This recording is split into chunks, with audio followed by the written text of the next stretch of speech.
I did see one journalist say, security was so strict, journalists couldn't even do their job. You know, well, they weren't that strict, okay? I wish that the mismanage our communications about the incident would have been fixed instead of them saying that they arrested the guy when they didn't. Recently, Cinna, along with some other streamers, have been calling out Twitch's weird behavior. After the entire emiru situation, they have been trying to play catch up and getting themselves some of the best PR in the world, when in actuality, anybody looking can just tell that they are trying their hardest to make sure that their company doesn't go up in flames after a bunch of people, including Cinna, have been exposing the terrible business practices they have been going through. But I don't want to yap too much, so let's start with the very clip that started this off, being an interview between Dan Clancy, the Twitch CEO, and Taylor Lawrence. He had posted earlier today that I guess this fan was allowed to cross multiple barriers at TwitchCon. Why should streamers trust Twitch to keep them safe at TwitchCon? Because I feel like simultaneously this has been such a secure event to the point that even like journalists have had struggled. Like, you know, it is very secure. But here's this man that just walks up and is somehow able to bypass all these things. Now, obviously, I'll be talking as someone who didn't go to TwitchCon, so, you know, take what I have to say with a grain of salt. But from all the clips that I've seen, it definitely doesn't look like that secure of an event. With security just posted up, or people just being able to stop you at every single turn, it genuinely seems like a place where you could just walk around and kind of do whatever you want, and people are just going to look at you oddly if you make a mistake. But if you just walk around like you have enough confidence, then it doesn't really matter. I mean, this is also an event that is live streamed and people just record 24/7, so you can pull up clip after clip after clip of people bypassing the supposed very strict security that's supposed to be in place, and it just makes it all look very lackluster. Sorry, what's that?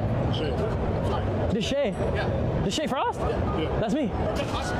Nice to meet you. Nice to meet you. We'll put you right in. Okay, let's do it. I'm just gonna walk you down to number 8. Okay. Oh, is there already a crowd waiting for me? I believe so. Cool, cool. That way or okay, thank you.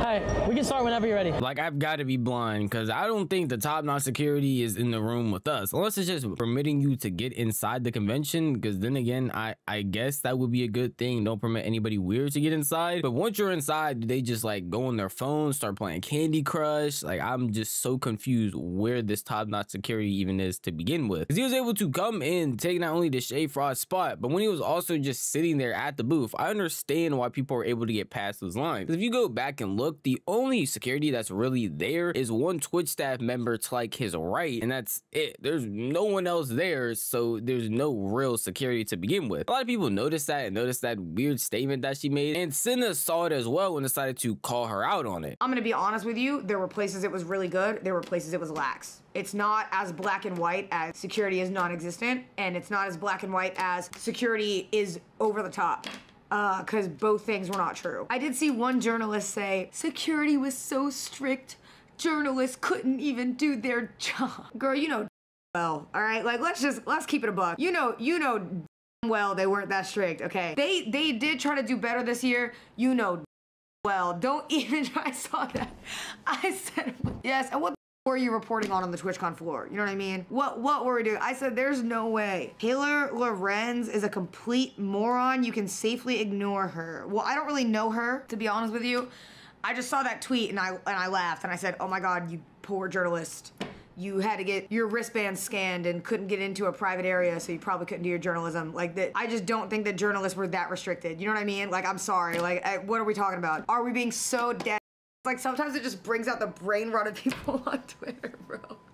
I said, what are we doing? What are we doing? I don't know. From Cinna's own account, apparently security wasn't that black and white, but security against journalists wasn't that crazy, to the point where she would have to stick up for Twitch for no real reason and be like, hey, yeah, it was pretty hard for even me to get in. It was difficult for me to do X, Y, and Z, when other people outside of just Cinna were calling her out, saying that's probably not the case, and you're definitely just pandering to Twitch. At least that's what it feels like, especially if you watch that entire interview. It makes things a lot worse. But overall, it wasn't just Cinna calling out that dumb interview and calling out Twitch as a whole, but it was also other people that after that emiru incident were calling out Twitch and their weird behavior, trying to pull PR stunts so that they could look better. One of those being Fan after Twitch tried to force her to have Twitch security that she didn't even want. And so I told my Twitch partner manager, I was like, listen, I know you guys are trying to help, and I know you guys are, I know the whole Emmy thing happened, but like, don't force this on me, you know? Like, I get you guys kind of have to, like, you're trying to cover your, no offense, probably shouldn't be saying this with Twitch Rivals thing right on my screen, but you know what I mean? Now you're just overdoing it. And I did not ask for this. Like they asked me before I came if I needed an escort between my events and if they needed someone to watch over me during my events, or like if I'm walking around the convention and stuff. And all along I was like, no, I don't want one. Yeah, exactly. Like, it's not even for me, it's just for PR. And I'm like, I don't want one. I already know what a lot of the comments are gonna say, calling out clips like this, being like, isn't this what y'all want Twitch to do? Y'all want Twitch to up to security. When they eventually actually end up doing it, people just complain and seem upset about it. Well, it's more because they're not really doing it to help these creators and to make sure these creators are okay. Just like Fan said, it's more of just so they can have good PR. It would be a whole different situation if they saw the emiru thing and instantly started making sure, hey, we're gonna buff security.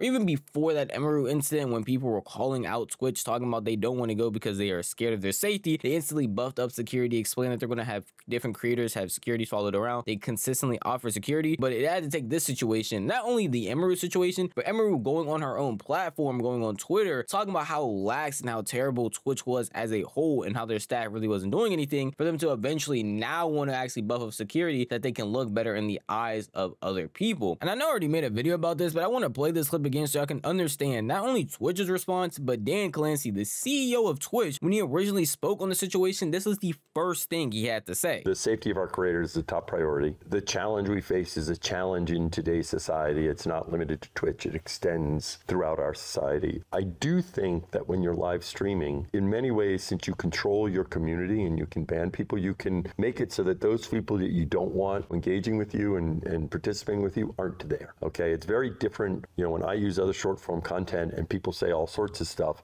well, I can't stop that. But when I live stream, they basically don't bother me. Now, what happened yesterday obviously was something that we care deeply about, securing this environment. You know, we're looking very closely at everything that happened there, and I care deeply about Emmy. She's a friend of mine, and so I want to see how we can support her. This is just something we have to keep working on. I think everyone identifies our tools in terms of trust and safety as the leaders in the industry about helping creators, but that means there's always more work to be done. In the first half of that statement, he basically points the finger at her, explaining that, hey, you're the one that makes up the people that follow you, so why don't you just ban the creeps? Why don't you just ban the weirdos, and they won't be able to do anything to you anymore, as if that's not an online thing that doesn't infect stuff that happens in person. Safe to say, even with that short clip, if you've already seen it before or if you've never seen it, you can tell that that entire interview did not go well at all and just built the worst PR for Twitch, which is the opposite of what they've been trying to do after this entire situation. And because of that, they decided to put out another statement as recent as yesterday, at the time of me recording this, trying to fix whatever they did wrong, when in reality, it just doesn't seem like they're doing anything to improve at all. First, I want to be upfront and take accountability for the security incident that occurred during emiru's meet and greet. It shouldn't have happened, and we take that very seriously. We failed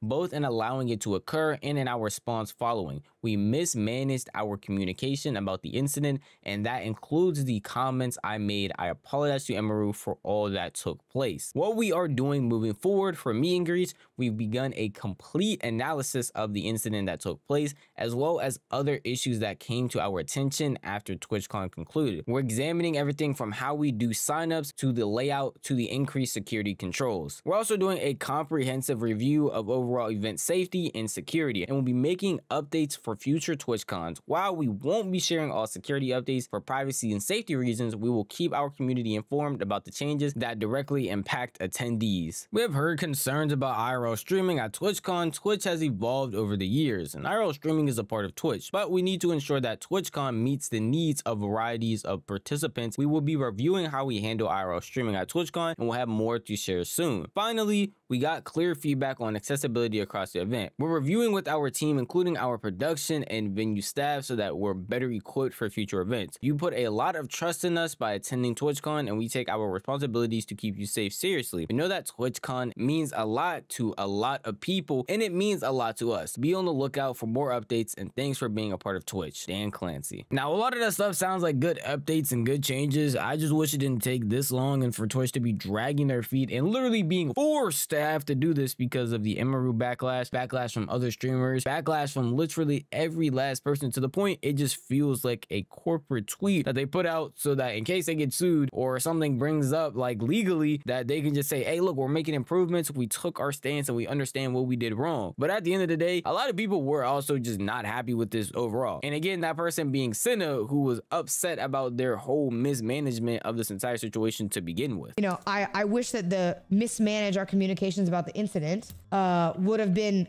fixed instead of them saying that they arrested the guy when they didn't, because they didn't, and it's on camera. So I just don't understand, if Twitch is a company, how the levels of PR that it went through in order to get to that point, if they have such a PR team, and I know that they do because I've seen how their stuff works a little bit behind the scenes, how that statement even made it to the public and was so mismanaged if it wasn't true. And to be honest with you, I don't even know if that's Dan that made the call. I have no idea. I don't know who made the call in the company, but I've been very vocal for a while now about like how I feel about Twitch is like, and how it is managed from the inside for a while. So I don't think that's anything new. Like, people know how I feel about the app. They know about all this. Like, I don't know who made that call. It's just a dumb call. And that's not addressed in here. To be honest with you, I think the damage has been done. I do. Like, Twitch as a whole has just been terribly managed by a lot of people, and there's been so many concerns about what happens not only at the cons but also on the platform that just never get addressed and get ignored consistently, even though people have outcries and talk about it so often, yet they only actually do something when it gets pressed and a bunch of people are actually sharing and talking about how much they hate the experience. And that's not enough. That actually has to go viral, and an incident like this has to go even more viral for them to actually step up and do something. Even when it does happen, we've already heard accounts from multiple people that this is not the only reason why this is happening. It's because the situation got pressed, and then it got pressed even more by the person who was involved in it, so that they would actually pick their feet up and want to work on something. And it's just been a lot of backtracking and trying to get positive PR by Twitch overall. And you can just see that with every situation that's happened so far, with these statements, with people trying to get more security. Most recently with the situation happening with Nina Lynn, which if you haven't seen, I have an entire video breaking that down. But a lot of people were addressing their concerns about her for a while now. But all of a sudden, after Twitch dropped this statement, literally a couple hours later, she ended up getting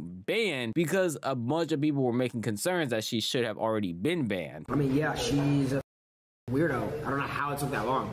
Yeah, it's not even a TOS offense. That's a crime. That's a literal crime. And you know it's bad when she admitted and she said that he should be embarrassed.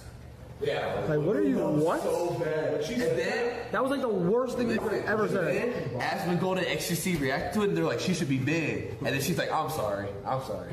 Like, bro, how you want to apologize after the fact? Well, they're not even useful to the platform. Who gives a Jesus Christ, bro. Again, in a vacuum, all of these moves are actually good things. Banning people for doing weird actions, getting called out, having people actually face consequences for the weird stuff that they do, calling out people and then admitting to mistakes that they made. Those are all good things in a vacuum. But unfortunately, these are things that are happening after consistent backlash, after the public sees it, after a bunch of news sources are tapping in, calling out Twitch, talking about how the platform is terrible, calling out all the wrongdoings. So it just seems like they are trying to backtrack as much as possible to get as much positive PR by doing all of these things at once, and it doesn't seem very genuine. It doesn't seem like a platform that actually cares about its creators. It's just a platform that's trying its best to make it seem like they care so that they don't get any lawsuits, or so that people can continue throwing money at them. It's genuinely sad, and I wish the platform actually cared, because the creators and the viewers that watch and support this platform really want it to be a better place, yet it seems like everybody that works at Twitch could care less. But at the end of the day, that is just how I feel. If you want to tell me how you feel, the best place to do would be the comment section down below. And if you did enjoy this video, maybe consider giving it a like. And if you enjoy content like this, then maybe consider subscribing, because I post like this every single week. Never miss out on a single upload. If you hit that bell icon, because you'll be notified the millisecond a video goes live. That's enough for me. I'm gonna see you guys in the next one. Peace out.